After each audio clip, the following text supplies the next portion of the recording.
Hey, welcome to DA Tool Brief 0001. I want to begin with a situation that looks successful at first.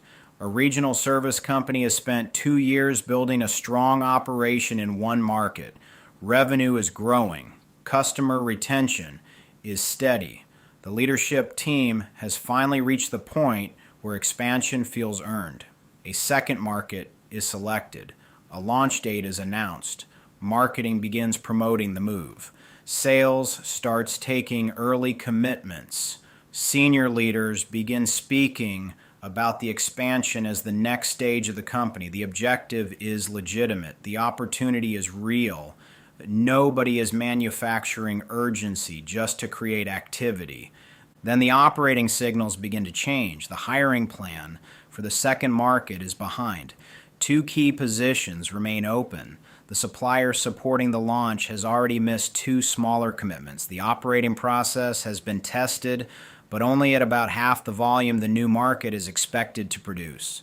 The customer support team in the original market is carrying a growing queue. The 2 leaders assigned to the expansion are also responsible for another major initiative that cannot simply be paused. Nothing has failed. That is important. The launch date is still possible. The supplier is not officially defaulted. The new hires may still arrive. The support team is still closing cases. The leaders are still working. Every individual concern can be explained away. The operations director raises the issue during a planning meeting. She does not recommend abandoning the expansion. She does not say the market is wrong. She says the current launch route is becoming exposed.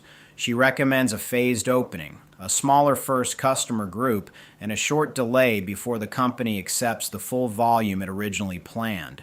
The room becomes uncomfortable. Marketing has already published the date.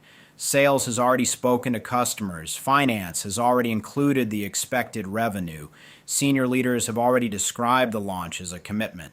Changing the plan now feels like retreat. One executive says, "We knew expansion would be difficult." Another says, "We cannot redesign the plan every time the team gets nervous." Someone else says, "We will handle the staffing issue when the candidates come through." Then the sentence that usually closes the discussion appears. "We will deal with the problems if they happen." The plan stays in place. For the next 2 weeks, nothing dramatic occurs. That quiet period reinforces the decision. The company reads the absence of failure as proof that the risk was overstated. Then the supplier misses a delivery. The new team begins training late. Several early customers require more support than forecasted. The original customer support queue grows because experienced employees are moved into the new market to help. One expansion leader begins working both operations every day. The second leader starts canceling planning sessions because customer escalations now take priority. The launch happens. It also begins consuming the operation that was supposed to support it. Customers in the new market experience delays. Customers in the original market notice slower responses. Employees begin covering outside their roles. Overtime increases. Supervisors spend their days moving people between problems instead of controlling the work. The company does not lose the objective immediately. It loses the ability to pursue that objective cleanly. Within a month, leadership is discussing an emergency staffing plan, a customer recovery campaign, supplier escalation, and temporary service limits. All of those actions are now necessary. They are also more expensive than the adjustment the operations director proposed before the launch. Think about what actually happened. The company did not fail because it wanted to grow. Expansion was not the mistake. The market was not necessarily the mistake. The people were not unwilling to work. In fact, they worked harder as the pressure increased. The visible misread was that changing the route would signal weak commitment. Leadership treated the announced plan as if it were the objective itself. It was not. The objective was controlled expansion into a second market while protecting customer service, staff capacity, and the strength of the original operation. The launch date, staffing sequence, initial volume, and rollout design were only the route. That difference was available before the problem became active. The company had warning, not certainty, but warning. Open positions were visible. Supplier reliability was weakening. Support capacity was already tightening. Leadership attention was divided. The process had not been tested at full volume. No single signal forced the organization to cancel the launch. Together, they should have forced the organization to question the route. Why did leadership continue? Part of it was public commitment. Once a date is announced, changing it feels more costly than it did before the announcement. Part of it was emotional investment. The team had worked toward expansion for months. Leaders wanted the effort to end in movement, not another review. Part of it was identity. Strong leaders often believe they are supposed to push through difficulty. They hear adjust the route and translate it into back away from the challenge. And part of it was timing. The problem was not active yet. There was no missed launch, no public complaint pattern, no broken queue, and no visible financial loss. The organization wanted stronger proof before making an uncomfortable decision. But stronger proof would only arrive after the trap activated. That is the pattern I want you to notice. A forming trap rarely arrives with a sign that says, "This will fail on Thursday." It shows up as a collection of signals that make the current route increasingly fragile. A leader sees staffing dependence, supplier instability, capacity limits, timing compression, a weak assumption, or a repeated failure pattern. The plan can still work, but only if too many uncertain things go right at the same time. That is not the same as ordinary difficulty. Hard work is not automatically a trap. A tight schedule is not automatically a trap. A demanding objective is not automatically a trap. Leadership would become useless if every uncomfortable condition caused a retreat. The question is whether the current route is creating exposure that is predictable, consequential, and avoidable. In the expansion scenario, the leadership team had options before contact. They could have launched in one part of the market instead of the entire territory. They could have limited the first customer group. They could have delayed the highest support service. They could have protected the original support team from being pulled apart. They could have required the supplier to demonstrate reliability before full volume. They could have communicated a phased rollout rather than defending one launch date as if the date carried the strategy. None of those choices guaranteed a perfect result. They did preserve options. That is what early action often protects first. Options. Once customers are waiting, employees are overloaded, and the service queue is breaking, choice is narrow. The company still has to act, but it is now acting under damage visibility and urgency. So ask yourself a direct question. Was the company committed to the expansion, or was it committed to one version of the expansion plan? Those are not the same thing. Now take that question into your own operation. Think about one plan already moving. Maybe it is a launch, a staffing model, a production schedule, a system rollout, a customer commitment, a service expansion, or a project deadline. What signals are visible? What are people explaining away because nothing has officially failed? Where does success now depend on several weak assumptions holding at the same time? What part of the plan has become difficult to question because it has already been announced? And if the route changed tomorrow, would the objective truly be lost, or would leadership simply have to explain the adjustment? That is the tension, not courage versus fear, not action versus inaction, loyalty to the route versus loyalty to the objective. The direct action tool for that condition is strategic evasion. Strategic evasion is a planning and foresight strategy used when a leader has enough forward read to see a predictable trap forming before the problem becomes active. The leader changes the route to avoid unnecessary exposure while continuing to protect the objective. The word evasion can create the wrong first impression, so let me be precise. Strategic evasion is not running from responsibility. It is not refusing a difficult conversation. It is not using planning language to hide indecision. It is not abandoning the objective because the road became uncomfortable. And it is not calling every difficult condition a trap. Strategic evasion is controlled route selection. The objective remains, ownership remains. The leader still has to decide, communicate, assign, and follow through. What changes is the route the operation uses to reach the objective. This tool matters because leaders often recognize risk without making the recognition operational. They mention the concern in a meeting. They add it to a risk register. They say they will watch it. They ask for another update. Then they continue on the same path until the concern becomes a disruption. Seeing the trap is not enough. The value comes from acting while the trap is still forming. Timing is the dividing line. If the obstacle is already blocking progress, the situation may require another strategy. If the operation is already breaking, leadership may need rapid stabilization. If the threat is immediate and significant, direct intervention may be required. Strategic evasion belongs earlier. It belongs in the space where the warning is credible, the consequence is forming, the objective can still be protected, and leadership still has room to choose a cleaner route. There are a few recognition signals worth carrying with you this week.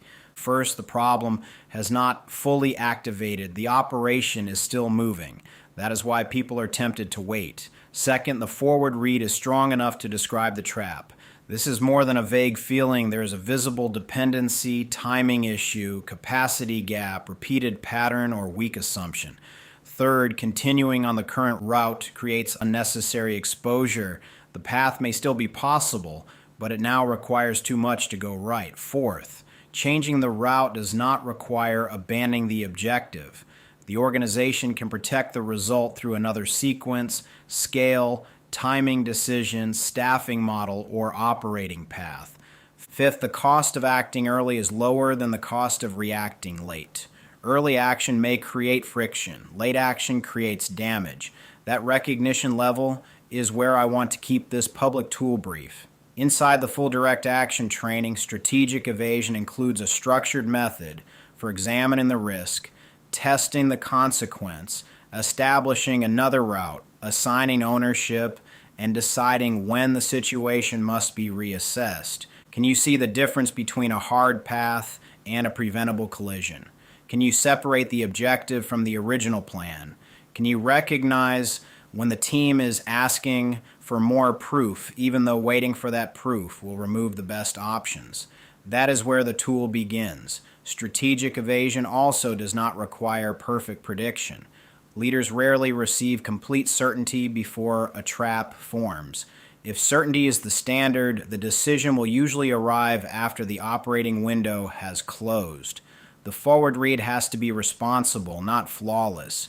It should be grounded in visible conditions, known patterns, current capacity, and the consequence of staying on the same route. A leader still has to challenge assumptions and avoid reacting to rumor, but there is a point where asking for one more report becomes a way of postponing ownership. The discipline is knowing when the available signal is strong enough to justify a controlled adjustment, while enough flexibility remains to make that adjustment cleanly. Now let's move it into another environment. A distribution center has a customer-critical load scheduled for an afternoon appointment. The freight is picked, the paperwork is nearly complete, the assigned carrier is still moving, and the load is not officially late. On the surface, the plan remains intact, but the forward read is changing. The driver lost time at a previous stop. The dock scheduled for the load is becoming congested. Another priority order is occupying the closest staging lane. The customer has a narrow receiving window and has already warned the account team that late freight will affect weekend operations. The transportation coordinator raises the risk. The response is familiar. The driver is still moving. The appointment is hours away. We do not want to pay for another carrier unless we know this one will fail. Let's wait until the load's officially late. Listen to that last sentence. Waiting until the load is officially late does not create better information. It creates a different problem. Once the driver misses the recovery window, the team may lose the alternate carrier. Once the dock plan locks, the staging options shrink. Once the customer's receiving team changes its schedule, communication becomes service recovery instead of expectation control. The objective is not to protect the original carrier assignment. The objective is to protect the customer window and move the freight with control. A strategic evasion read asks whether the current route is becoming a predictable trap before the shipment becomes late. The operation might consider another carrier, resequence the dock, move the load to a cleaner staging position, adjust the appointment, or communicate early enough to preserve the customer's options. Notice what I am not doing. I'm not declaring one answer correct without the full operational facts. The point is to recognize the window. The freight has not missed the appointment. The customer has not escalated. The route can still change. That is precisely why leadership has leverage. Ask 3 questions. What signal appeared before the late shipment? What option disappears if the team waits another hour? Is the team protecting the delivery objective or defending the original transportation plan? Those questions expose whether the organization is controlling the route or being controlled by it. Now shift into healthcare. A clinic manager begins the morning with a callback queue that is higher than normal. 2 staff members are covering additional duties. 1 provider will be out the following day. Patient portal messages are arriving faster than the team is closing them. No patient has filed a formal complaint. No result loop has officially failed. The provider inbox is busy, but not yet unmanageable. The posted assignments still look possible. That is the danger. The manager can stay with the plan and hope volume settles, or the manager can use the forward read. If the queue continues at the current rate, patients will begin making second calls. Those second calls create duplicate work. Staff members will search for updates. Providers will receive more messages, and the original callback work will become harder to distinguish from the repeat contact. The trap is not simply a large queue. The trap is the compounding effect that begins when the communication loop becomes unreliable. The objective is not to preserve the assignment sheet. The objective is to protect patient communication, follow-up reliability, staff capacity, and the integrity of the care path. At recognition level, the clinic may need to redirect ownership, reserve capacity for higher consequence callbacks, move lower risk administrative work, adjust coverage, or communicate before patients begin searching for answers through multiple channels. Again, the exact route depends on the clinic, the work, the people, and the patient impact. The strategic evasion condition appears because the problem has not fully activated, and the clinic still has choices. What signal shows the trap forming? What becomes harder after patients begin calling a second time? Which part of the current plan is being defended simply because it is already posted? And what objective must remain protected even if assignments change? That is the same decision pattern we saw in the expansion and logistics scenarios, but the consequences feel different because the operating environment is different. In healthcare, a weak route can increase staff strain, provider inbox pressure, delayed follow-up, repeated patient contact, and loss of trust. The principle transfers. The language and consequence must fit the environment. Now consider manufacturing. A production supervisor reviews the next week's schedule. A customer critical order is planned for a machine that has shown intermittent vibration. Maintenance has not declared the equipment down. Quality has not rejected current production. The schedule is still achievable, and the warning is incomplete, but it is not invisible. The machine condition is trending in the wrong direction. The required material for the customer order has little replacement stock. A changeover immediately before the run will reduce the time available for recovery. Another machine could perform the work, but moving the order would create planning friction and require an earlier setup. The easiest decision is to keep the schedule unchanged. Nothing has broken. The stronger read asks what happens if the team stays on the route and the machine condition worsens during the customer critical run. Downtime could consume the recovery window. Material could be lost during an unstable setup. Quality could hold the order. Overtime could increase. A schedule that looked efficient on Monday could become a missed shipment by Friday. The objective is not to protect the original machine assignment. The objective is to produce conforming product and protect the customer commitment. Strategic evasion may be present When the operation has enough visibility to adjust before downtime, scrap, rework, or a missed release becomes active. The leader still has to judge the evidence. Not every vibration requires a schedule change. Not every maintenance concern is a trap. But once the risk is predictable, consequential, and avoidable, staying on the route because change creates planning friction is not discipline. It is exposure. Across all three environments, the surface details change. The expansion team sees staffing, supplier support, and leadership capacity pressure. The distribution center sees carrier movement, dock congestion, staging limits, and a customer window.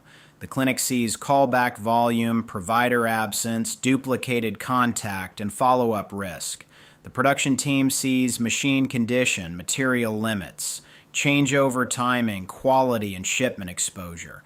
The decision pattern remains consistent. The current route still appears possible. A warning is visible. Adjusting early creates friction. Waiting feels easier. Late action will cost more. And the objective can still be protected through another route. Across different operating environments, the surface details will change. One leader may see a staffing risk forming.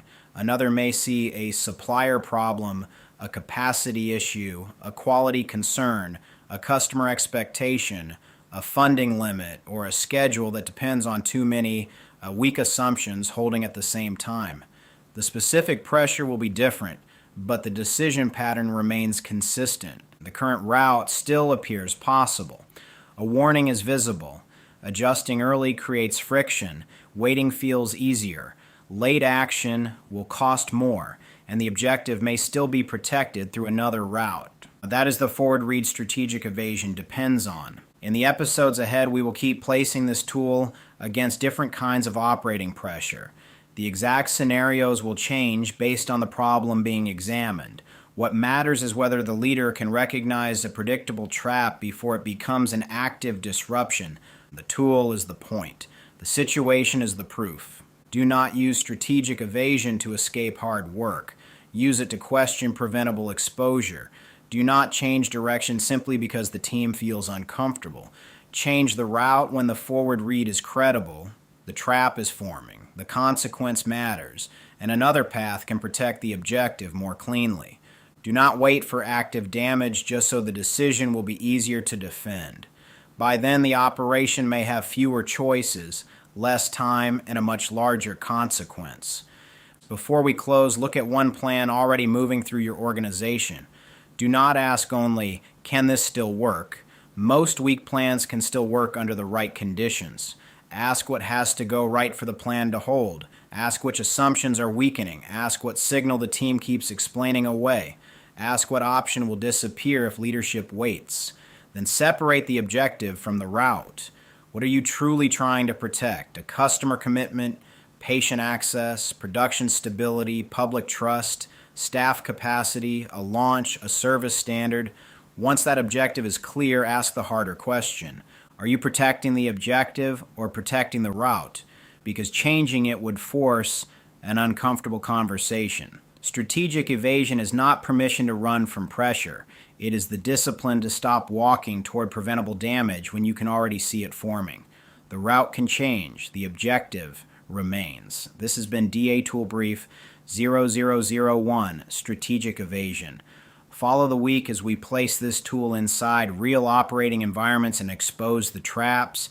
Leaders can see before the customer, patient, resident, employee, or production schedule feels the full consequence. When you're ready to move from recognizing the trap to building the controlled alternate route, the full strategic evasion method is taught inside the direct action training. Until then, keep one question in front of you. What trap can you already see forming, and why are you still walking toward it?